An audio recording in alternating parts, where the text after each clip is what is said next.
Un cas de maltraitance animale qui avait choqué bien des gens en 2014, celui d'un éleveur de visons de la Montérégie dont les bêtes avaient dû être même euthanasiées. Alors Marie-Pierre, aujourd'hui, vient d'être déclaré coupable de cruauté animale.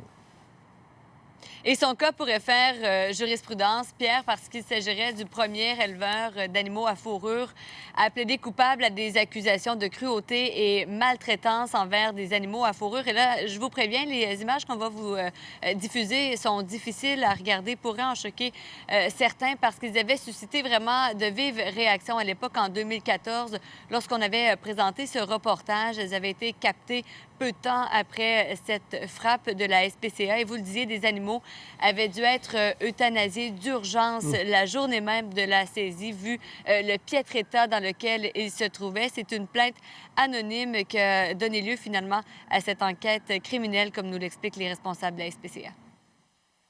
On avait reçu une plainte anonyme qui nous avait permis d'obtenir un mandat pour aller sur les lieux, accompagnés de vétérinaires.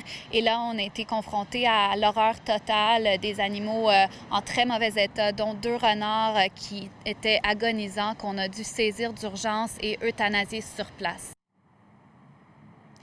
Jean-Luc Rodi a été condamné à une amende de 5 000 très exactement. Devrait également effectuer 75 heures de travaux communautaires. Et Pierre, il lui sera interdit de posséder d'autres animaux que des visons, et ce pour une durée de 15 ans.